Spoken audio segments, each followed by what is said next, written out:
మాట్లాడాల్సిందిగా విజ్ఞప్తి చేస్తున్నాను. అధ్యక్షుల వారికి, మంత్రివర్యులు పొన్నం ప్రభాకర్ గారికి, సీతక్క గారికి, షబీర్ అలీ గారికి, ఇక్కడ ఉన్న కాంగ్రెస్ పార్టీ శాసనసభ్యులకి, కాంగ్రెస్ పార్టీ కుటుంబ సభ్యులందరూ కూడా నమస్కారం. ఈరోజు ముఖ్యంగా ఏదైతే కేంద్ర ప్రవేశపెట్టిన బడ్జెట్ లో తెలంగాణ ప్రస్తావన లేకపోవడము, తెలంగాణ రాష్ట్ర అభివృద్ధి కోసము రీజనల్ రింగ్ రోడ్ కానీ, రీజనల్ రైల్ లింక్ కానీ, దానితో పాటు ఏదైతే మెట్రో రైల్ విస్తరణ కానీ, ఏదైతే నిధులు కేటాయించాలని చెప్పి మన గౌరవ ముఖ్యమంత్రి గారు, సంబంధించిన శాఖ మంత్రివర్యులు అందరూ కూడా అనేక ముఖ్యమంత్రి గారిని కలిసి సంబంధించిన మంత్రులు తెలంగాణ రాష్ట్రాన్ని పెద్ద ఎత్తున అభివృద్ధి పదం కొత్త రాష్ట్రం పైన మీ వారికి చెప్పినప్పటికీ కూడా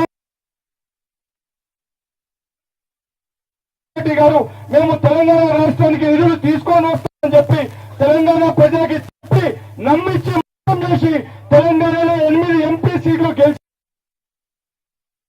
ప్రస్తావన పోయినసారి బడ్జెట్ లో, ఈసారి బడ్జెట్ లో లేకపోయినా కనీసం నోరు మెదపలేని ఒక దుస్థితి ఈ రోజు 8 మంది పార్లమెంట్ సభ్యులని. తెలంగాణ ప్రజలందరి పైన మన పైన బాధ్యత ఉంది. తెలంగాణ రాష్ట్రం కెళ్ళి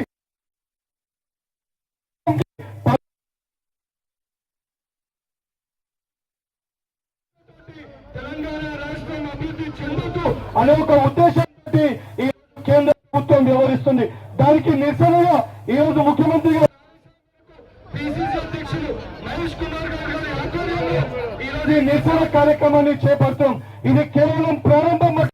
రానున్న రోజులలో ఈ భారతీయ జనతా పార్టీకి తెలంగాణ రాష్ట్రంలో వారికి ఏదైతే రాబోయే లోకల్ బాడీ ఎలక్షన్ చెప్పి తెలంగాణ తెలంగాణలో ప్రతి ఒక్క పౌరులు తెలియజేయాల్సిందిగా కోరుకుంటూ ఈ అవకాశం ఇచ్చిన డిసిసి అధ్యక్షులు రోహిత్ రెడ్డి గారికి కృతజ్ఞతలు తెలియజేస్తూ ముగిస్తాం. Thank you.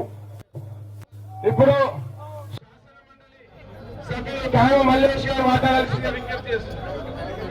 ఎట్లా సార్ ఇక మల్లేశం గారు ఆంధ్ర మండలి సభ్యులు.